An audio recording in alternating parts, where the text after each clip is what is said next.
So today the video game industry got some big but somewhat unexpected news when it involves its largest showcase and show floor of video game presentations. E3 looked to be making a big return in 2024, but that's no longer happening. Actually, all E3 events for the future are now canceled and E3 has been essentially disbanded.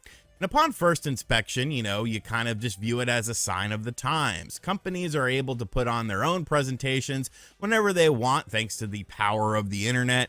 And of course, you don't have to worry about the additional costs that come with E3. It costs money to set up at E3. You have to worry about setting up, different productions, different kiosks, different sorts of marketing things. It's a rather large deal in the scheme of things just to talk about some upcoming video games. So the writing was kind of on the wall for this to begin with, but there's an underbelly with this. Now there is sort of this realization of something that I don't feel is a good thing for the video game industry now that we have this kind of gaping hole, giggity, that's going to be filled with something else. So I want to talk about that in today's video, kind of give you guys both perspectives of the coin and why maybe you should be a little bit worried about something like this. So if you're new here, make sure you subscribe, but let's talk about this situation. So E3 is something I never attended. I don't think I could attend it just because of the fact that I'm not a huge fan of large crowds,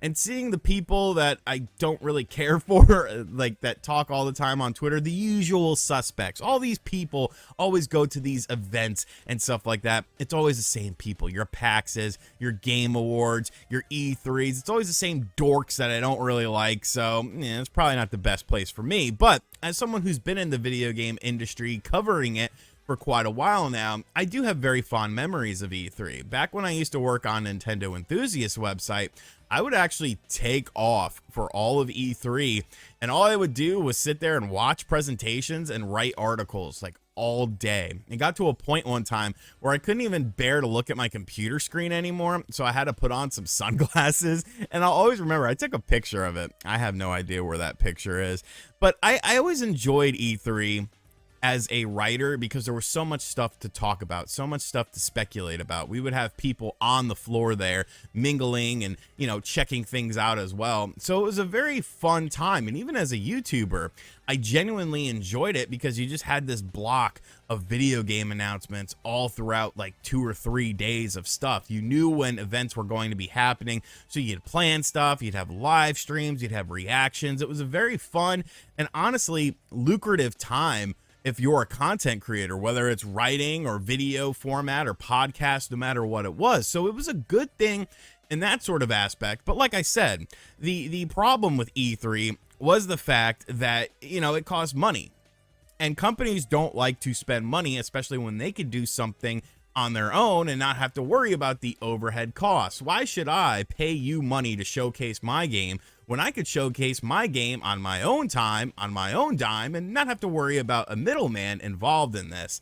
I feel like the E3 business model just changed so much over time. And yes, there was a time when E3 was definitely needed because it was the biggest show in the world. It was how magazines and other sorts of media during back then would get access to all of these games or learn about new games and then give that information to us. Of course, I always liked the aspect of E3 that, all eyes were on the video game industry. Even places that normally didn't talk about video games would talk about video games because, the whole entertainment industry was kind of focused in on what was the latest and greatest in video game stuff during these presentations. So, for all of its flaws and all of its faults, I do feel like E3 was still a very fun time for a lot of people. Was it a necessary time with things like PlayStation showcases and Xbox Directs and Nintendo Directs? Clearly it wasn't. Like, we could get this information with a YouTube trailer drop and then everyone's talking about it, or at a predetermined event by these companies. But I feel like this does create a pretty large problem in the video game industry, and I hate to rag on my old buddy here, but I'm gonna have to rag on you a little bit. And that is, of course, right now, as far as presentations, meaningful size presentations are concerned, there's one man that controls all of it. There is one man that does everything with these presentations now. He has complete control. There is no competition. There's no one he has to go up against.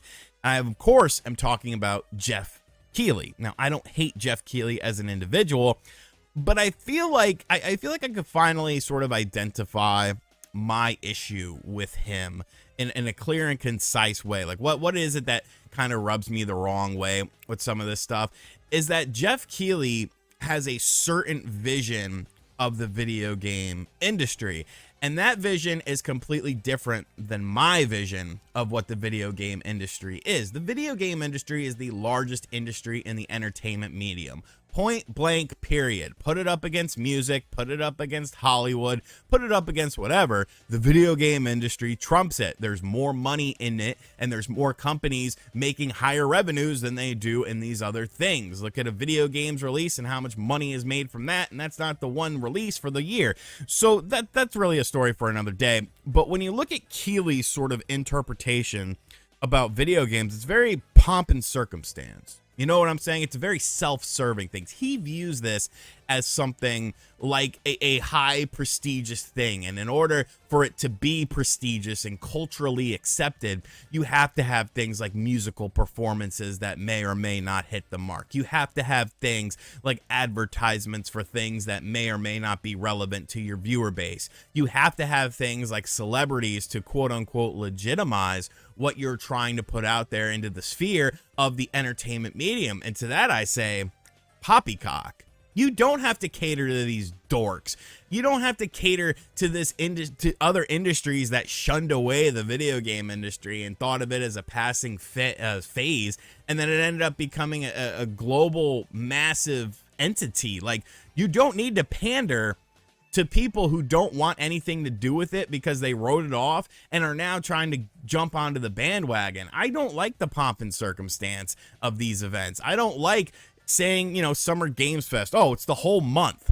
Well, then what's stopping me from doing a Summer Games Fest and just everything that happens in that month being like, oh, that's a part of my show? You know, have my own little show, reach out to some indie developers and stuff and be like, hey, I'm running my own show now. I don't think one individual should have that much power when it comes to the video game industry. But that's the case that we have now with Jeff Keighley. You know, that's the case that we have. He is essentially the figurehead for all video game productions, and it's a one-man thing, a self-serving thing. I understand he has people that helps him, but at the end of the day, it all boils down to him, his vision, what he wants from these shows, who he wants at these shows, who he wants presenting and talking, and essentially who he wants representing the video game industry.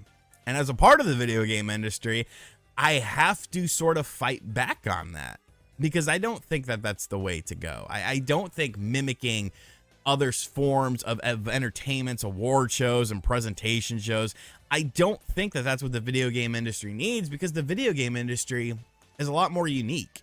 It's a lot more, you know, there's lots of different mentalities and thought process within the individuals that are a part of these. So, you know, everyone's going to say, oh, RIP Bozo with E3 being dead. And I get it. You know, it was a bit of an outdated medium. It definitely needed some massive changes, and I don't feel like those changes were ever going to be sustainable.